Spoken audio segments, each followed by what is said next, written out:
de demora, estaba reseteando el internet. No, no hay ¿Cómo están? problema. Vamos, cuando, Doctor cuando esté Barreda, buenos listo, nos días. avisa y empezamos. ¿Cómo estás, Gisela? Buenos días. Recording in progress.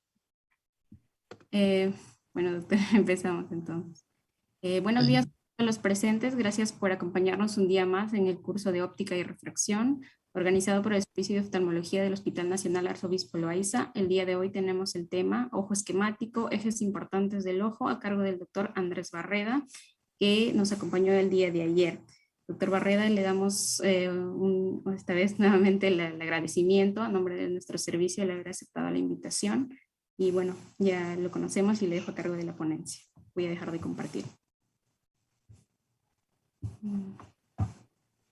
Muchas gracias, Gisela.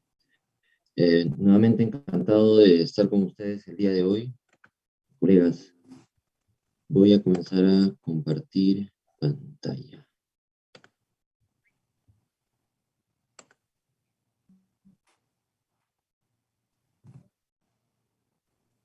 Perfecto.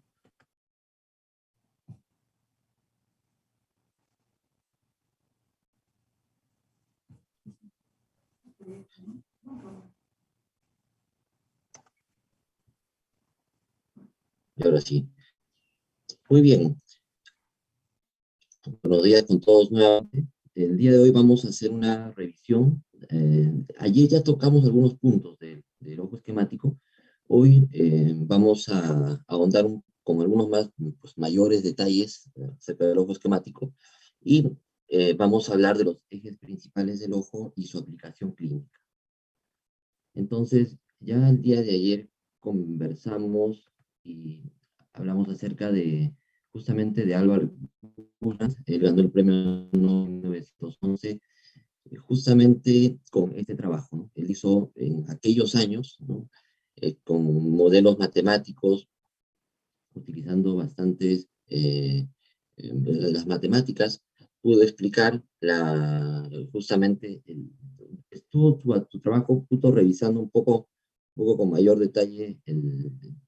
A la derecha he puesto un pantallazo de una parte del discurso que él dio al momento de recibir el premio Nobel, ¿no? Y él explica su trabajo y explica específicamente en este discurso cómo es que él encontró y él explicaba el mecanismo de la acomodación. Me llamó la atención dos gráficas que las he puesto y las he colocado de su trabajo original. Él también ya comenzó a dar algunas teorías y a explicar las aberraciones cromáticas y las aberraciones de la luz en general, ¿no? En ese tiempo, recordamos, no había pues, toda la tecnología que tenemos hoy, donde ya tenemos una clasificación y formas de medir y equipos para medir las aberraciones, pero él, por ejemplo, con lo que tenía a la mano, le tomó una foto al sol y esa figura que podemos ver de color negro como una estrella, pues es la foto del negativo, ¿no? Y justamente él explicaba desde aquel momento que pues la luz, a pesar de, pues sabemos que viaja en gases y de expresión de unas diferentes teorías que existen y postulados, pero él mencionaba justamente este efecto que tiene la luz, que lo podemos ver en la vida cotidiana, y él lo explicó con el sol. Luego, a mano derecha tenemos las figuras 2 y 3, donde él explica, ayer comentamos también sobre esto, acerca del cristalino, ¿no? Cómo es que cambia cambia el grosor, cambia la forma, para poder lograr la acomodación. Y mencionamos también ayer de que cada parte del cristalino tiene un índice de refracción. Él ya desde aquel tiempo pues le puso valores a cada una de estas zonas. Y una cosa interesante, que por ejemplo, en los bordes del cristalino, donde vemos que se juntan, él hizo como una especie de parábolas y se juntaban estas líneas, ¿no? Él les llamó zonas de índices de refracción iguales, ¿no? De isoíndice, ¿no? Es un término que la primera vez que lo he leído dentro de su trabajo, ¿no? Y al final dentro de la, pues, del resultado de todos sus estudios, ¿no? Es de que tenemos justamente los índices de refracción y el ojo con las distancias que ayer ya hemos comentado un poco, ¿no? Pero, como decíamos, el ojo realmente es un sistema complejo y no es un sistema que pueda, pues que es estático, ¿no? Es bastante dinámico y realmente comparado a los, por ejemplo, a los telescopios o a las cámaras o a los distintos tipos de sistemas ópticos creados por el hombre, ¿no? Que normalmente tienen todas los lentes y las distancias en una línea recta sobre un eje óptico. Eso no ocurre en el ojo, ¿no? En el ojo tenemos diferentes eh, sustancias que conforman las diferentes estructuras, tenemos diferentes índices de refracción y no va a haber una alineación perfecta, ¿no? Ayer incluso pues, también hablamos un poco de la retina, cómo cambian la orientación de los fotorreceptores, cómo hay un cambio en general, cómo todas las estructuras del ojo funcionan para poder lograr una adecuada transmisión, refracción de la luz y formación de la imagen. Entonces, el día de ayer conversamos también acerca de los puntos principales, de los puntos focales, ¿no? Entonces, conversamos también ayer acerca de la potencia equivalente del ojo, que era, se consideraba, se le daba el valor de 60, ¿no? La córnea daba los 2 tercios anteriores, los 2 tercios, mejor dicho, del poder, y 1 tercio lo daba el cristalino, ¿no? Entonces, con estos valores, ¿no? Y con todos estos, con todas estas distancias y índices de refracción, es posible, y fue posible, lograr un cálculo de los diferentes poderes y de las diferentes distancias donde se formaban, por ejemplo, las imágenes de los radios, ¿no? Por ejemplo, de la córnea, y es así de que se crea, el día de ayer conversamos también, ¿no? Acerca de la potencia equivalente, ya se crea el ojo reducido, ¿no? Entonces, solamente para recordar, porque este punto sí es importante, comentábamos de que eh, todo sistema óptico tiene una potencia equivalente. Básicamente va a ser la capacidad que tiene el sistema óptico de poder desviar o inclinar la luz. Entonces, los puntos que son importantes para poder tomar en cuenta son los puntos principales que aparecen como H y H', y los puntos nodales que aparecen como N y N', ¿no? Teniendo en cuenta de que la luz viene del aire, entonces se considera el índice de refracción como 1 de N, y N' va a ser el índice de refracción que se considera del ojo en total, ¿no? Entonces, finalmente, luego de hemos puesto las fórmulas que están en la parte de abajo, era necesario poder tener en cuenta para poder crear y poder tener de todos los valores, ¿no? Porque H, H', N, N', para poder crear un solo sistema reducido, un ojo esquemático reducido, es de que por ejemplo, en vez de tener 2 radios de la córnea, como es un eje único, solamente necesitábamos un radio. Entonces, hacer los casos, ¿no? Utilizando la fórmula con la resta de los índices de refracción, es de que, por ejemplo, era 1 menos 1.36, quedaba 0.336, eso dividido entre la potencia dijimos que el valor total del ojo era 60 dioptrías del poder que tenía, y nos daba 5.6 milímetros, que vendría a ser el radio único, en este caso, pues de ese sistema óptico reducido, ¿no? Por otro lado, en vez de tener 2 puntos nodales, ¿no? Finalmente, luego de hacer todos los cálculos, se dio cuenta de que la distancia era la misma entre entre el punto principal y N, o sea, H y N, y entre H' y N', ¿no? Entonces, al ser estas distancias iguales, es de que solamente nos quedamos con un punto principal, una sola H, y un solo punto nodal que vendría a ser la letra N, ¿no? La distancia esa distancia es 5.6 milímetros, como ya, comentamos en ese momento, era igual entre ambas, ¿no? Y se logró sacar, teniendo, pues, juntando todos los valores, tenemos de que la distancia entre H y el punto donde se forma la imagen, que está graficado con una letra, aparece la F y la O como una prima, ¿no? Era 22.27 milímetros, ¿no? Entonces, todos estos valores sirvieron para poder crear un sistema un poco más sencillo de poder entender, y nos permitían tener el ojo esquemático reducido como lo conocemos ahora. Y también el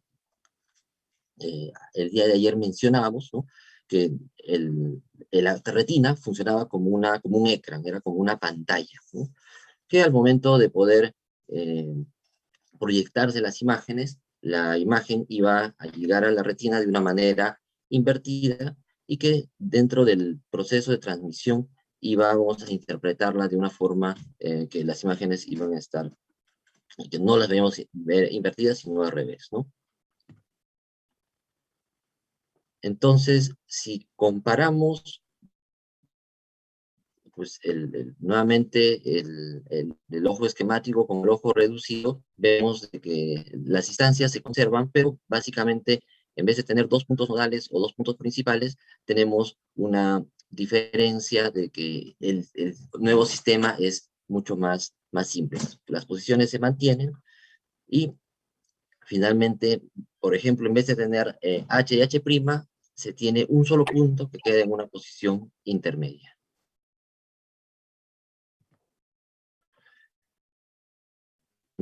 Esto lo hemos sacado del libro del doctor Torres, y me pareció muy interesante. Ayer conversamos acerca de la pupila, ¿no?, y cómo es de que el iris viene a ser un diafragma que evita de que la luz pueda llegar en gran cantidad al ojo, y la pupila, siendo esta abertura que tiene la posibilidad de poder aumentar o disminuir de diámetro, regula esa cantidad de luz. Hablamos ayer también acerca de cómo es que la luz puede, dependiendo de la cantidad de rayos que lleguen, puede llegar a verse más nítida o menos nítida según la cantidad de rayos que entraban al ojo, y podían causar una distorsión de este círculo nítido, ¿no?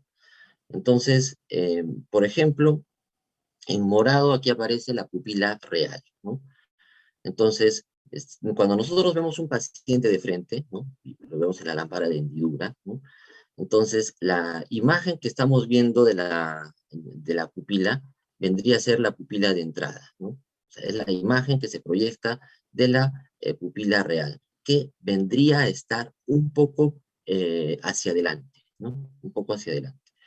De la misma manera, si nosotros nos trasladaríamos hacia el lado del cristalino, ¿no?, también esta pupila real va a tener una pupila de salida. Sí, es la misma pupila real, pero la imagen de esta hacia la parte del cristalino, por donde están saliendo los rayos, ¿no? Entonces, como mencionábamos ayer, ¿no?, es muy importante en los sistemas ópticos. También se vio en las exposiciones pasadas en óptica geométrica, la orientación en cuanto a cómo es que la luz viaja, ¿no? Pues en este caso, estás viendo de izquierda a derecha, ¿no? Entonces, finalmente, se puede apreciar en esta gráfica que, por ejemplo, la luz, como lo que era una característica, mencionábamos de los puntos cardinales del ojo, que si está entrando con un ángulo de U, también la salida va a ser con el mismo tipo de ángulo, ¿no? Ahora, como vemos, los rayos estaban entrando de manera paralela, ¿no? Pero al momento de chocar en este diafragma y poder chocar en la pupila, vemos de que la cantidad pues de rayos, uno, disminuye, y dos, los rayos pueden, al impactar en los bordes de esta pupila, van a cambiar también van a cambiar de orientación y van a dejar de ser paralelos, ¿no? Y van a juntarse de alguna manera, ¿no? Entonces, tenemos, a pesar de tener, pues, que es la pupila, que es la pupila real que tenemos, para el sistema óptico se considera una pupila de entrada y una pupila de salida que van a estar ligeramente adelante y ligeramente detrás de esta pupila real. Comentábamos esto hace un momento. Por ejemplo, en la parte de arriba hemos puesto una figura de un telescopio, ¿no? Creado por el hombre. Ese telescopio vemos de que está sobre un eje óptico. Todos los lentes están puestos en una forma, pues, ordenada, ¿no? Y es un sistema recto y predecible, ¿no? Es predecible. Si nosotros, es posible poder graduar y poder, pues, incluso ahora con la tecnología, poder digitalmente, poder manejar estos sistemas ópticos, ¿no? No sucede lo mismo para que el ojo funcione, pues en sí, como les digo, este es un sistema dinámico que funciona muy bien. Y por ejemplo, para tener una idea, la fobia se encuentra 1,25 milímetros debajo y está hacia el lado temporal del eje óptico, ¿no? Entonces, ya partiendo desde ese punto en que todos sabemos que la retina es la zona mejor dicho, la fobia es la zona de la retina donde podemos lograr una mejora visual y poder distinguir la separación de dos puntos que pueden ser muy pequeños, ¿no? Entonces, esta no está alineada, ¿no?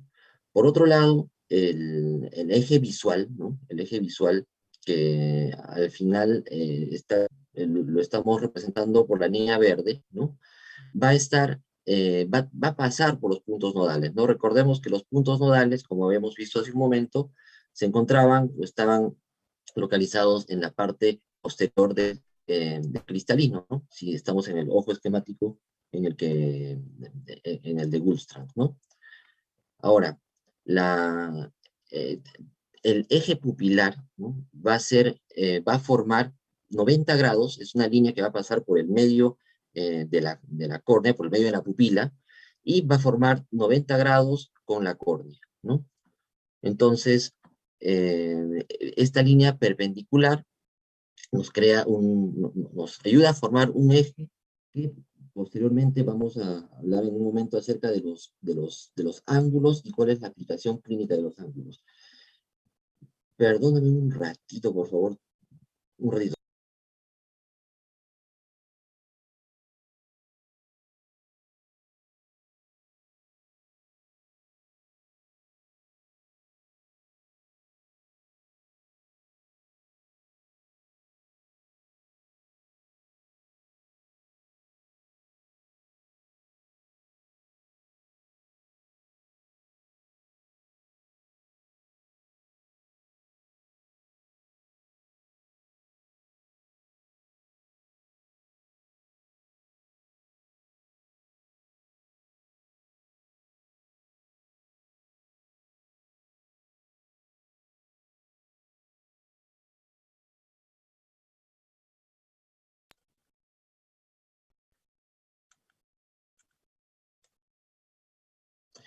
Disculpen, una llamada de urgencia una urgencia de trabajo. Ahora sí continuamos, disculpen.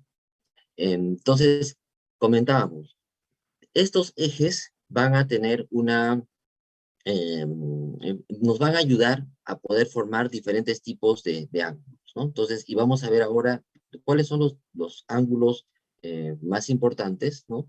Y cuál es la aplicación clínica y lo que nos debemos llevar a casa, ¿no? Es bastante teoría, son bastantes detalles, pero cuáles son algunas cosas prácticas que tenemos que tener más con nosotros en la consulta y todos los días, ¿no? Entonces, por ejemplo, el ángulo que se forma entre el eje óptico y el eje visual es el ángulo alfa, ¿ok? El eje óptico viene a ser el eje, pues, que pasa por el medio de todos los sistemas ópticos, ¿no? De la córnea, del cristalino, etcétera, ¿no? Y por otro lado, el ángulo kappa viene a ser la distancia que existe entre el eje pupilar, que el eje pupilar era el que pasaba por el medio de la pupila y formaba 90 grados con la córnea, y el eje visual, ¿no? Entonces, avanzamos.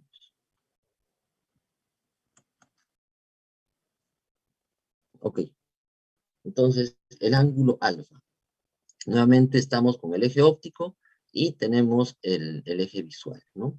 Entonces, el ángulo alfa va a ser positivo cuando el eje visual se sitúa en el lado nasal, si lo comparamos a la posición del eje óptico, ¿ok? Entonces, imaginémonos que en este momento estamos viendo a un ojo desde la parte de arriba, ¿ok? Entonces, normalmente si anatómicamente nos ponemos a pensar y vemos una persona de frente, los nervios ópticos van a estar hacia el lado nasal y las máculas van a estar hacia el lado temporal, ¿no? O sea, digamos, vemos un paciente ya, nos imaginamos y tenemos en cuenta según los reparos anatómicos que esa es la posición, ¿ok? Ahora, en el caso de es importante que nosotros tengamos pues, este concepto claro, porque nos dice de que este ángulo alfa es positivo, nos está diciendo de que el eje visual se encuentra en el lado nasal, ¿no? Entonces, si es que, por ejemplo, la letra M', es la mácula, ¿no? Entonces, esta mácula está temporal hacia al nervio óptico, ¿no? Entonces, por ejemplo, si lo estamos viendo, podría ser un ojo derecho, ¿no? Entonces, si la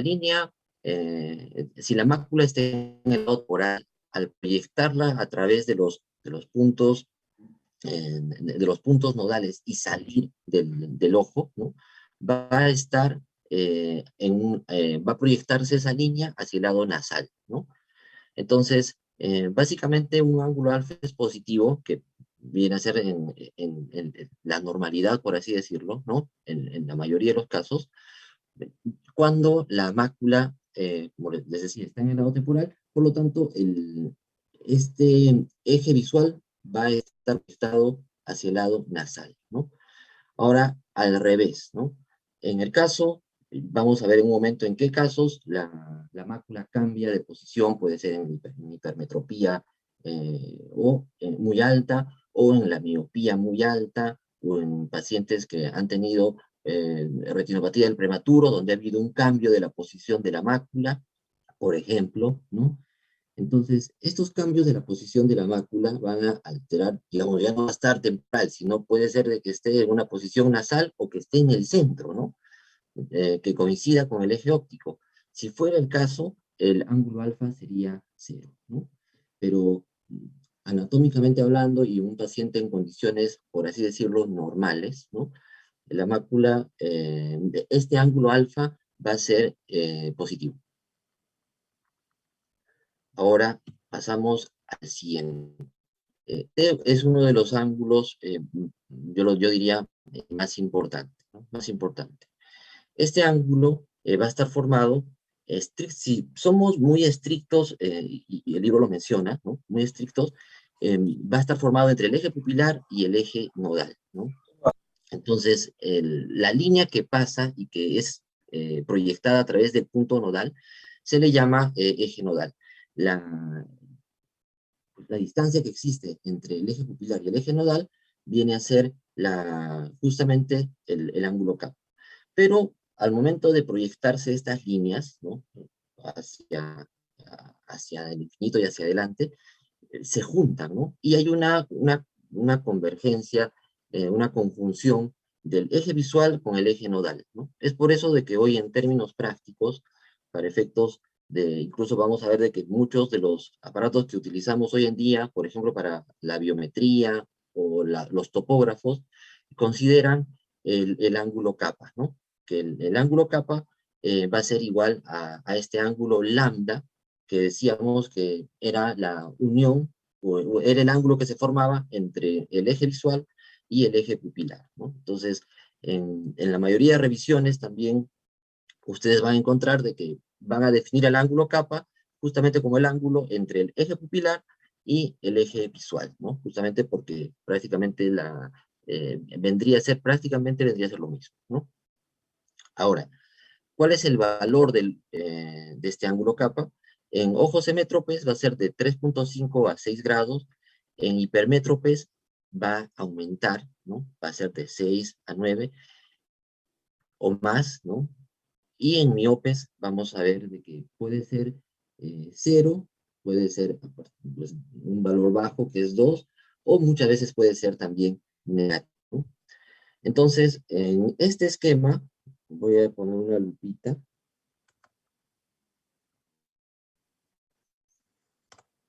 Bueno, aquí se entiende un poco mejor. Vamos a hacer de cuenta que son nuestros ojos, ¿no? Entonces estamos viendo el ojo izquierdo y el ojo derecho, ¿no?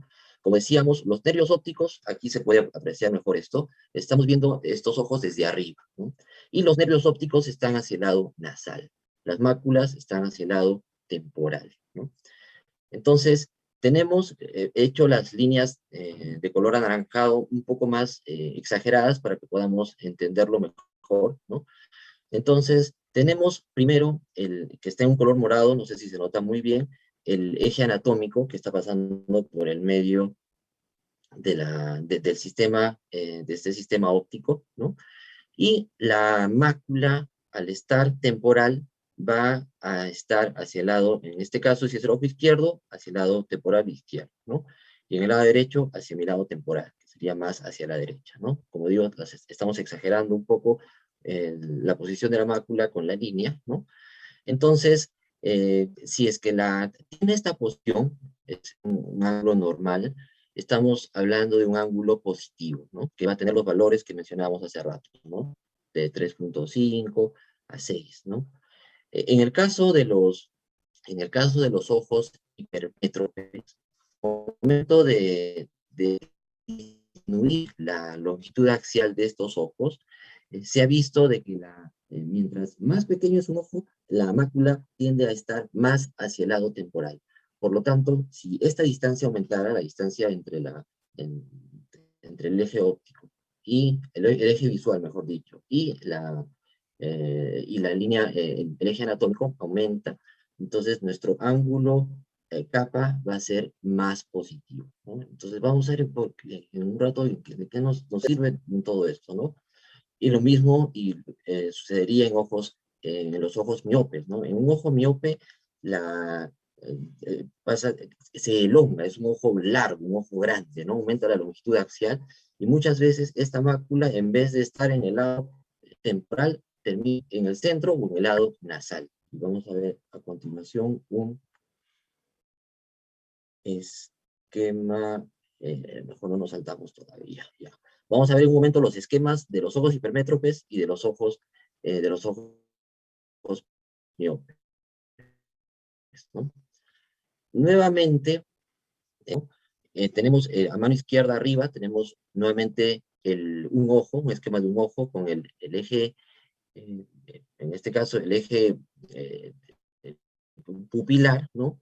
Y tenemos el eje visual que está de color rojo. Ahora,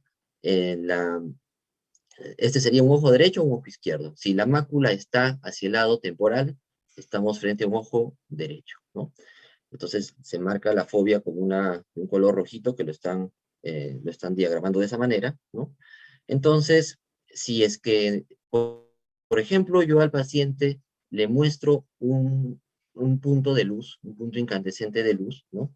Entonces, recordando de que el paciente va a fijar la vista sobre ese punto de luz, entonces, como se puede apreciar, y dijimos, ¿no? Que si la mácula es temporal, este eje óptico va a salir por el lado nasal, ¿no? Entonces, al momento de que el paciente, este es un ojito derecho, fije la vista en ese punto incandescente, va a tender a poder girar un poco hacia adentro, ¿no? Entonces, digamos, esa ligera, esa medición de esa distancia, ¿no? Viene a ser el ángulo capa, que también ha sido, estos diagramas los he sacado del libro del doctor Torres, ha sido expresado y ha sido marcado en estos reflejos rojos, ¿no? Entonces, para no confundirnos, les he puesto arriba, estamos con, ambos son ojos izquierdos, ¿no? Donde se puede ver este reflejo rojo, y en la parte de abajo a la derecha tenemos un ojo derecho, ¿no? Entonces, mientras, si el ángulo kappa es nasal positivo, ya hemos explicado por qué es nasal, ¿no? Por qué esa línea es nasal. Entonces, en las figuritas de los reflejos rojos, ¿no? Vemos de que con amarillo está pintado el eje pupilar, ¿no? Y siendo este un ojo, siendo un ojo izquierdo, el ángulo kappa siendo nasal, entonces estamos frente a un ángulo kappa positivo, ¿no? Para que no parezca un trabalenguas, ¿no? En la parte de abajo he anotado cómo nos los explica el libro, ¿no? El libro nos los explica así, ¿no? El eje pupilar es más temporal al eje visual, ¿no? Entonces, al revés, ¿no? Nos está hablando del eje pupilar. Entonces, un ángulo kappa es positivo también cuando indicado con justamente hablando del ángulo kappa propiamente dicho. Y al revés, si es que el eje pupilar fuera nasal con respecto al eje visual, entonces sería un ángulo kappa negativo, ¿no? Entonces, para poder tener y poder esto, como yo decía, llevárnoslos acá, si sea pues no quede esto en una exposición más que escuchamos, ¿no? Que nos sirva y podamos tenerlo presente, ¿no? Una recomendación es que podamos imaginarnos el ojo tal como es, ¿no? Vemos un paciente, los nervios están en el lado nasal, las máculas son temporales, y por lo tanto la línea de proyección de esas máculas temporales al pasar por el centro será nasal. Es un ángulo kappa positivo. Entonces creo que sería como un resumen de lo que hemos conversado ahora, ¿no? Ahí a mano derecha abajo, justamente, ¿no? El esquema. Si es nasal, es positivo; si es temporal, es negativo. Ahora, ¿qué pasa en un ojo hipermétrope, ¿no? Entonces, si ya en condiciones normales la mácula, habíamos mencionado que es temporal, ¿no? Y el ángulo de capa es positivo, ¿no? En un ojo hipermétrope esto es exagerado, se exagera, ¿no? Se exagera, la mácula se vuelve más temporal y el ángulo de capa puede llegar a ser incluso 15, valores de 20, ¿no?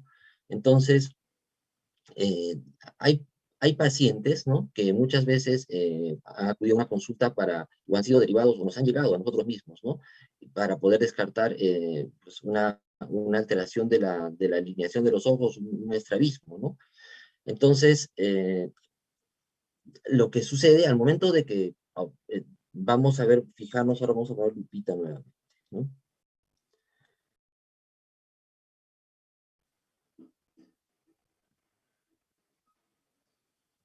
Entonces, aquí, ¿no? Entonces, por ejemplo, aquí tenemos el ojo izquierdo y el ojo derecho. Nuevamente hemos exagerado un poco con la línea de color anaranjado que nos muestra la posición de la mácula. Entonces, si nosotros al paciente le pedimos que fije la vista que fije la vista en un punto de luz, ¿no? Y empieza a ver esa luz con ambos ojos, y teniendo en cuenta de que ambas máculas son más temporales, ¿no? Entonces se va a dar una alteración pues, del alineamiento de los ojos, ¿no? Que va a ser falsa, pero una falsa percepción, pero nos va a dar la sensación de que el ojito se está desviando hacia afuera, ¿no? Entonces, en el caso que, por ejemplo, tienen en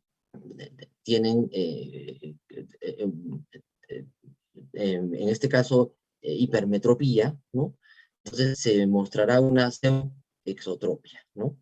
Y al revés, ¿no? Si es que el paciente tiene miopía y habíamos mencionado de que la mácula a mano derecha, en el esquema de la derecha, la mácula se sitúa más hacia el lado, más cerca al nervio, más hacia el lado nasal. Al momento de que el paciente fije la vista con ambos ojos en ese punto de luz incandescente que le hemos mostrado, entonces los ojos también se van a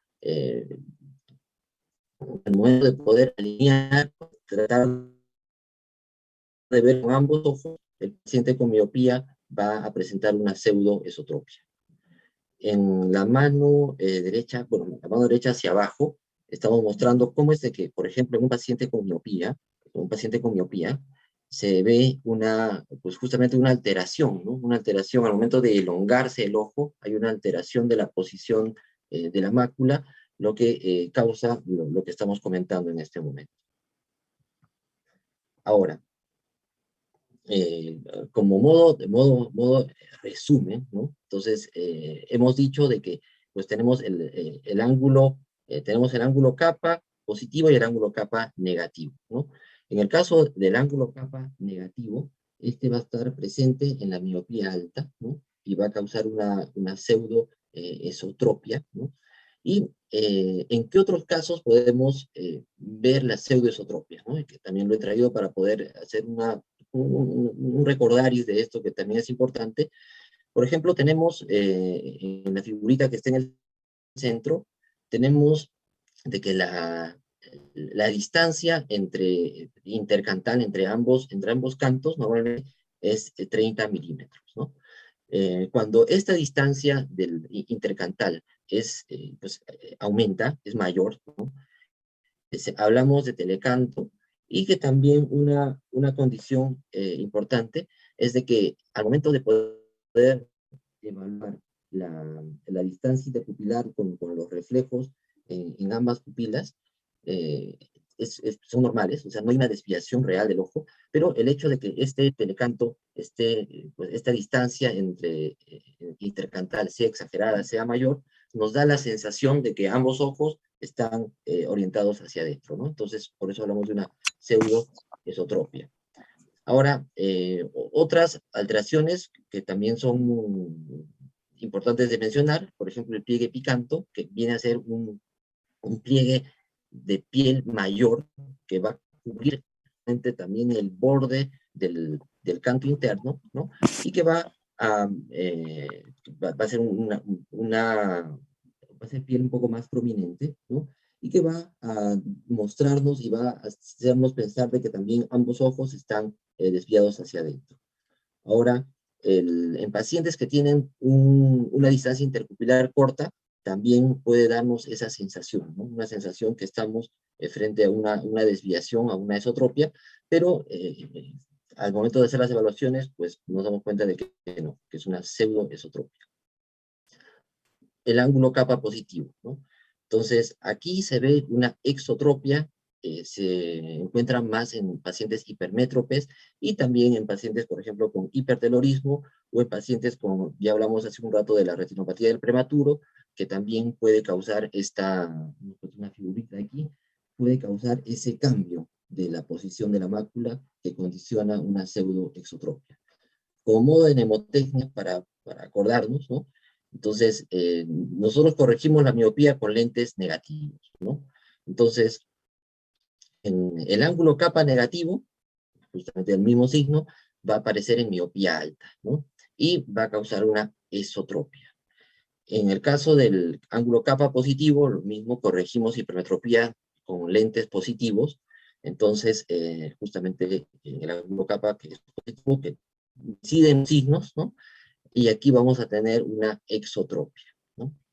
Entonces, bueno, esto es lo que habíamos mencionado hace un momento, ¿no? Nuevamente en dos esquemas, ¿no? Tenemos un pseudoestrabismo convergente, ¿no? Y un pseudoestrabismo divergente. Si nos fijamos en las líneas, en este caso de color verde, un verde fosforescente, ¿no? Vemos de que la orientación de estas va a cambiar de estas líneas verdes, de acuerdo a la posición de la mácula, ya sea en la miopía o en la hipermetropía.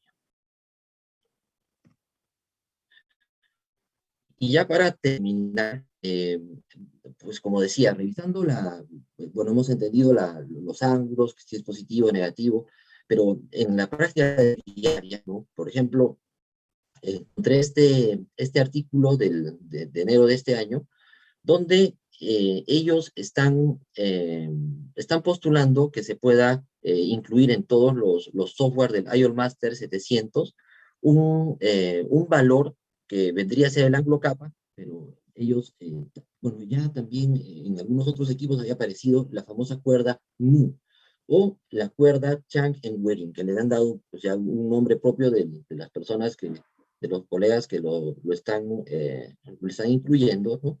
Y básicamente va a ser, pues, como sabemos, una cuerda va a ser toda distancia medida en milímetros en la superficie en este caso de la córnea, ¿no? O de una esfera, o de un círculo. Al final, lo que ellos están tratando de medir con esto y que puede tener un efecto y útil en cuanto a la posición y el centrado de los lentes intraoculares, es medir la luz que existe entre el reflejo, o sea, el punto corneal, el punto corneal central y la vista fijada por el paciente, ¿no? En este caso, el eje visual. Cuando el paciente, como mencionamos hace un rato, eso normalmente no es el centro, no coincide en el centro, entonces estamos hablando del ángulo K, ¿no? Entonces, ¿por qué sería importante de que nosotros a nuestros pacientes que van a operarse de catarata les evaluemos, ¿no? Entonces, se ha visto de que, vamos a regresar con esto en un momento, vamos a ya que estamos hablando de catarata primero. Se ha visto de que en pacientes que, por ejemplo, se les va a colocar un lente multifocal, a mano derecha pueden ver la anatomía de un lente multifocal con tenemos la óptica y bueno, tenemos una zona, las zonas de apodización y los diferentes anillos que se forman alrededor del lente, ¿no? Para las diferentes distancias. Entonces, se ha visto de que, por ejemplo, en pacientes hipermétropes altos, ¿no? Como mencionamos, este ángulo puede llegar a ser, dijimos que lo normal era pues menos de 5, ¿no? Pero en los pacientes hipermétropes altos llega a ser 21 o incluso hasta 22. Son valores exageradamente, un valor muy alto, va a haber una descentración de esta línea del eje visual, ¿no? O sea, esa mácula, por efecto de la hipermetropía, está muy peores, ¿no? Entonces, de la halos con las luces, un glare, ¿no? Un brillo que se veía y que les molestaba al momento de poder ellos dar su satisfacción de la cirugía con un lente multifocal, ¿no? Entonces, al momento de estudiar estos pacientes se sentaban, era de que como había esta descentración al momento por ser un paciente hipermétrope alto, el paciente no es de los anillos concéntricos,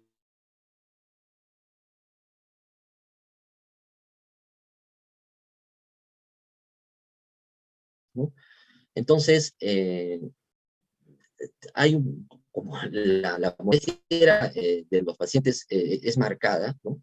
Entonces, hay diferentes artículos donde mencionan diferentes formas para poder corregir esto, ¿no? Una de ellas, con ángulo metros altos, era descentrar el lente intraocular, ¿no? O sea, calcular dónde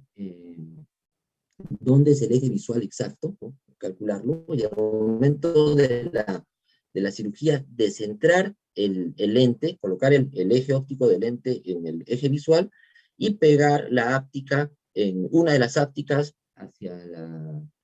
hacia un costado para poder mantener ese lente en una posición que al paciente no le traiga las consecuencias de los halos y el glare, ¿no? Otra forma era hacer una pupiloplastía con algún láser, ¿no? Poder cambiar la posición de la pupila hacia el eje de una luz normal, ¿no? Para que el paciente no pueda evitar esta presencia de halos y glare, ¿no? Entonces, eh, el consejo, y estamos hablando de ángulo kappa, y tenemos pacientes que vamos a continuar viendo y que o ellos requieran o pidan tener un lente multifocal, y estamos pensando colocar uno de estos en la cirugía, tener mucho cuidado, pacientes hipermétropes altos, porque los ángulos capas también van a ser altos, y pues ya hemos explicado todo lo que puede pasar, ¿no? Ahora, otro uso importante es en la cirugía refractiva, ¿no? Entonces, por ejemplo, si tenemos un paciente que es hipermétrope, ¿no? Y quiere operarse, es un hipermétrope alto y quiere operarse con cirugía refractiva, con un LASIK, por ejemplo, ¿no? Entonces, hay diferentes estudios, ¿no?, donde han comparado ellos el lugar donde se ha realizado la ablación en la córnea, ¿no? Por ejemplo, se puede hacer en el centro de la pupila, ¿no? Son posibilidades. Podríamos hacer la ablación donde refleja la luz, ¿no? En el momento que normalmente es donde está fijando, ese lugar donde está la luz corneal, es el lugar donde el paciente está fijando, coincide con el eje visual, ¿no? Podría ser en el vértex de la córnea, podríamos calcular, simplemente buscar el centro mismo y en ese vértex hacer la ablación, ¿no? O en el centro de la pupila, ¿no? Entonces, finalmente, luego de poder comparar a diferentes tipos de pacientes, se vio que los mejores resultados, ya sea de agudeza visual corregida y no corregida, eran cuando se realizaba la ablación sobre el reflejo de la luz corneal, ¿no? Entonces, se vio que se encontró menor cantidad de aberraciones de alto orden, el paciente, pues, había menor descentración de la ablación, ¿no? Entonces, esta es una cosa importante y una utilidad importante también del ángulo capa en caso de pacientes hipermétropes que van a pasar cirugía refractiva. Ahora, en pacientes que se les va a en estos pacientitos, donde se vio de que el paciente es negativo, ¿no? Entonces, 30% de los pacientes miopes tenían valores casi normales de ángulo capa, ¿no? Entonces, no es de que todos los pacientes con una miopía o miopía alta van a tener esta descentración o este cambio de posición de la mácula, ¿no? Entonces, nuevamente, también se hicieron comparaciones del lugar de la ablación. Como le digo, son milímetros, pero en general, la diferencia entre hacer la ablación en un lugar y otro, pues sí trae consecuencias, ¿no? Entonces, por ejemplo, si se realizó la ablación sobre el eje pupilar y se comparó con aquellos que se realizó en el vértex, se vio, por ejemplo, que en pacientes miopes era mejor, había mejores resultados al realizar la ablación sobre el vértex corneal, ¿no?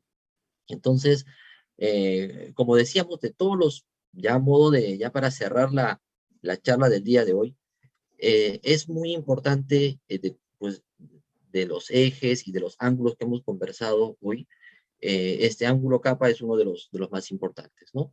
Porque tiene múltiples aplicaciones, desde el descarte de estrabismo, en pacientes que van a candidatos para cirugía refractiva o candidatos para una cirugía facorefractiva que requieren un lente multifocal, ¿no? Y listo, pues muchas gracias con todos por la invitación. Estamos todavía en tiempo de pandemia y muchas gracias. Muchas gracias.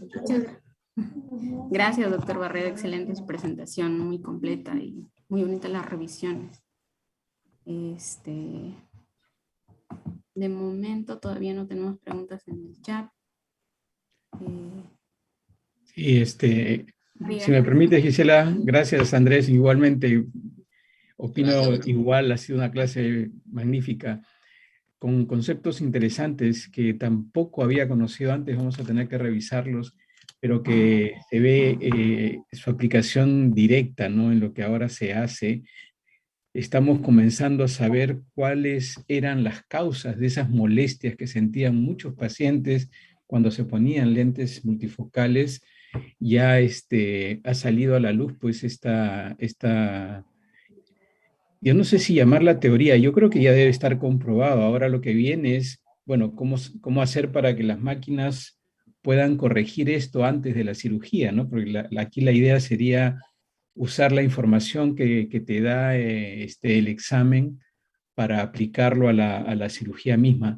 Cosa que veo bastante complicada, bastante difícil, ¿no? Porque por más tecnología que tengamos, la cirugía sigue siendo un procedimiento mecánico donde interviene pues la mano del cirujano, una serie de instrumentos, y hacer que se consiga la anatomía necesaria para que el lente intraocular cumpla las funciones que cumple un cristalino normal, lo veo pues complicado, ¿no? No es una tarea fácil. Cuando mencionabas eso de pegar una de las ápticas, ¿te referías a literalmente pegar una áptica a algún lugar para que el lente no se mueva? ¿A eso te referías? Sí, doctor, es una revisión que ellos hacen porque es una serie de casos que ellos han puesto, les pusieron argón láser, ¿no? Y les centraron ahí la pupila, una ¿Ya? pupiloplastia. Entonces, yo entendí, pues en sí, porque poder pegarlo en realidad, que esa palabra la usa en stick, ¿no? Pues ponen ese nombre en inglés. Ujú. Yo entiendo de que, la verdad, no menciona la forma, no sé si ha sido con puntos o de repente esa áptica ha sido un poco más, han cambiado de alguna manera la longitud o disminuye la longitud del otro lado.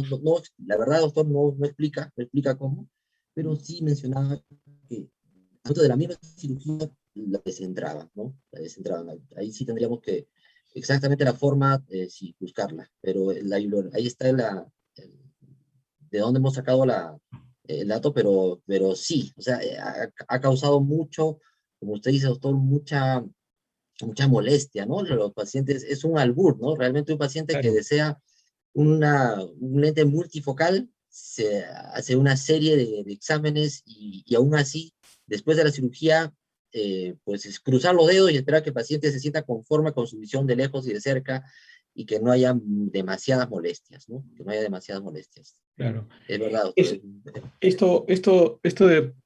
Estos conceptos ponen además nuevamente en relieve algo que sabíamos desde hace mucho tiempo, pero que desgraciadamente no podíamos cumplir porque no habíamos pensado tanto en cómo se modifica la anatomía de un ojo cuando se pone un lente intraocular. Pensábamos simplemente en la agudeza visual y mejorarla, pero nosotros hace muchos años, bueno, yo diría que hace mucho tiempo, sabíamos que los cristalinos no están en el mismo plano del iris, ¿no? O sea, el plano del cristalino no está exactamente paralelo al plano del iris, sino que tiene una desviación hacia adentro y hacia abajo, que seguramente cumple una función óptica que la estamos descubriendo ahorita, ¿no? Quién sabe, la idea sería en algún futuro, no sé si cercano o lejano, tratar de hacer igual que ese lente intraocular que estamos poniendo en el ojo ya no quede en el plano paralelo al plano del iris, sino tenga esa desviación hacia adentro y hacia abajo, que es como la tenemos todos los seres humanos, pero que, Orientación natural. como te Sí, digo, sí. nunca lo habíamos pensado como una causa de malas, de estas molestias visuales que tienen ahora muchos pacientes que se colocan lentes premium, ¿no? Entonces, es interesante. A mí estas cosas me parecen fascinantes y claro, nos abren a la idea, pues, de que, mejor dicho, ratifican la idea que tenemos nosotros de que estas cosas las debemos conocer, ¿no? Para poder explicarle por lo menos al paciente cuál es la razón de las molestias o anticiparles que es posible que tengan estas molestias cuando se coloquen sus lentes y que van a tener que convivir con ellas, ¿no? Hasta que sepamos cómo poner un lente realmente como se debe poner, ¿no? Entonces, no, me ha parecido interesantísimo tu presentación y invita a, como te digo, a seguir leyendo sobre estos temas, ¿no? Sí, Así es, doctor, muchas gracias. A mí me ha servido bastante la revisión, a mí también, realmente. seguro. Bastante, porque hay temas y son cosas que van saliendo. Yo no sé, ahorita en el Iron Master 700, ese nuevo, pues esa cuerda, ¿no? Esa cuerda MU, que Ujú. el ángulo capa todavía pues pienso que no está todavía estandarizada en todos, pero probablemente ya se venga, ¿no? Y sea una ayuda, de repente no algo muy exacto, como usted dice, porque son muchos factores que intervienen en la cirugía, pero ahí lo tenemos, ¿no? Ahí lo tenemos. Ujú.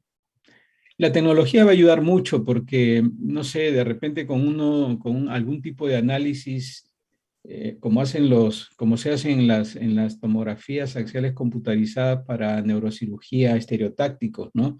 Que de alguna manera podamos simular cómo va a quedar el lente dentro del ojo y con eso calcular si va a haber o no las molestias que va a tener el paciente, quién sabe. Pero estamos hablando pues de tecnología muy sofisticada, ¿no? Algoritmos muy complejos, ¿no? Sí, sí, sí, sí, doctor. Es verdad, Pero es bueno, verdad. por lo menos estamos entrando a la zona de conocimiento en la que ya sabemos por qué están ocurriendo las cosas. Ahora se viene el proceso de cómo corregirlo, ¿no? Y creo que lo vamos a conseguir. Es muy probable, pero estamos en eso, claro. Así es, doctor, así es. Creo que ha habido una pregunta, Gisela. Así, doctor. El doctor Soto pregunta, al realizar el examen oftalmológico de manera práctica, ¿cómo evalúa el ángulo capa? Recomiendo siempre encuentre el ángulo capa en la cirugía de catarata en pacientes hipermétropes altos. No es lo que estaba comentando, doctor. Perfecto. Entonces, muy buena pregunta. Excelente. De repente para el examen. Ajá. Entonces, mire, a ver, nuevamente haciendo el recordatorio anatómico, el paciente está delante bien la lámpara. Los nervios ópticos, las papilas están en el lado nasal, ¿no? Entonces yo veo al paciente, hacia el lado nasal están los nervios. Y hacia el lado temporal van a estar ambas máculas, ¿no? Entonces, si al paciente yo le pido que pueda fijar la vista al hombro con un oftalmoscopio directo, con una linterna, un punto de luz, ¿no? Que pueda fijar la vista y notamos de que los puntos de luz, o sea, al momento de poder ver el reflejo de la luz, ¿no? El reflejo de la luz en el ojito, vemos de que esta luz eh, se vuelve muy nasal, ¿no? Muy nasal, demasiado nasal, ¿no? Entonces, y el ojito se desvía un poco hacia afuera, ¿no? Entonces significa que estamos frente a un ángulo capa que probablemente es muy positivo. ¿Cuál sería la manera práctica de verlo? Uno, tener en cuenta el punto central, el eje pupilar, que va a ser el centro de la pupila, ¿no? Y que va a girar, va a rotar un poquito al momento de yo mostrarle el punto de luz, ¿no? Entonces se va a volver más nasal, va a ser un poco más exagerado, como dijimos, porque la mácula está más hacia el lado nasal, hacia el lado temporal, mejor dicho, por lo tanto, el reflejo de luz va a ser más nasal, ¿no? Entonces, esa distancia habría que de repente grabarlo, ¿no? O sea, como le digo, algunos equipos, el topógrafo lo hace, ¿no? Nos podríamos ayudar con el topógrafo para buscar esa cuerda mu, pero si somos bien detallistas en nuestro examen, buscar el punto pupilar, del centro pupilar, y hacerle ver una luz y ver, pues justamente dónde se forma ese reflejo, ¿no? Sería pues el consejo más práctico que se puede utilizar, ¿no? Yo lo que puedo aportar es que casi siempre cuando los estrabólogos, por ejemplo, usan este concepto, ¿no? Los ángulos capas muy grandes simulan pseudoestrabismos que el estrabólogo tiene que discernir entre si es realmente un estrabismo o es un pseudoestrabismo. Y ellos usan las mismas técnicas que usan para estudiar un estrabismo, las usan para determinar si un paciente tiene el ángulo capa, pero tiene que ver pues con cover test, con iluminar la córnea y ver dónde está el reflejo luminoso. Y no es fácil, te cuento, ¿ah? Obviamente solamente se encuentra esto muy fácilmente cuando el paciente tiene una gran ametropía, pero si un paciente tiene una pequeña ametropía, es difícil encontrar el ángulo capa verdadero, ¿no? Porque no, está muy pegadito al eje visual, muy chiquitito.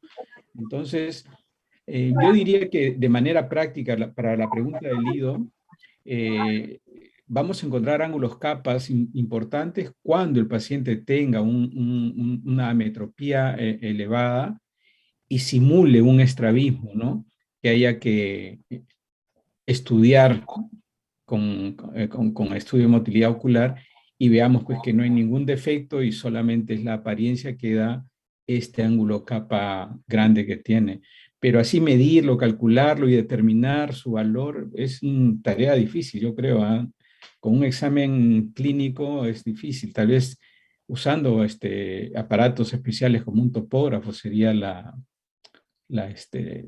Ahora, en teoría, el ángulo capa aparece porque se separa el eje visual del eje ocular, el eje visual del eje de la luz. Esa separación lo determina. Idealmente no debería haber este ángulo capa, deberían coincidir el eje visual con el eje de la luz, ¿no? Cuando ocurre esa disociación es que aparece el ángulo capa. Por eso hablar de ángulos capas normales no es válido tampoco, ¿no? Digamos, es una forma de ángulo, de una forma de ojo tener el ángulo capa que le ha tocado tener, pues, ¿no es cierto? Pero no es una enfermedad, mejor dicho. Claro. Es una situación que ocurre por la forma del ojo y porque dejó de coincidir el eje visual con el eje de la luz, ¿no? Así es, doctor, así es, ¿no? Cada persona es diferente y pues justo había la siguiente pregunta que preguntaba, bueno, el ángulo normal. Correcto, eso no existe, ¿no? Claro, no, menciona, bueno, la bibliografía menciona que es menos de 5 grados es fisiológico, ¿no? Claro. Pero claro, no hay un valor normal, ¿no? Pero sí, justamente por la forma, ¿no? La forma del ojo que no es alineada, ¿no? En todos los casos. Claro, claro. Lo que pasa es que pacientes que tienen ángulo capa alto no tienen ninguna dificultad, no ven doble, no tienen ningún problema de los que tiene un paciente que tiene una paresia de un músculo extraocular, ¿no? El paciente con un ángulo capa grande vive con ángulo capa grande y lo único que hay que tener en cuenta es cuando se le prescribe lentes de montura, el ángulo pantoscópico hay que tenerlo presente. Y bueno, yo nunca he visto, por ejemplo, tener que corregir un ángulo capa grande con prismas, por ejemplo. No tiene ningún sentido, porque el paciente no ve doble, ve bien, ¿no? No tiene los problemas que tiene un estrabismo verdadero, ¿no? Por eso es que digo que no es que exista un ángulo capa normal, es como decir, ¿quiénes son más normales? ¿Los blancos o los negros? ¿Los rubios o los crespos? ¿Los lacios o los crespos? No es un criterio de normalidad, no requiere un criterio de normalidad, creo yo. Así es, doctor, así es.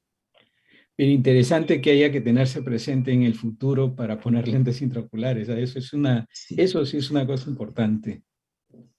Así es. Doctor. Muy bien, estamos ya sobrepasados de la hora, Andrés. Te agradezco bastante tu participación. Esperamos seguir contando contigo en futuros cursos, en futuras presentaciones. Para servirlos en lo que se pueda. Muchas gracias por la invitación. Muchas Al gracias. contrario, gracias a ti. Bien.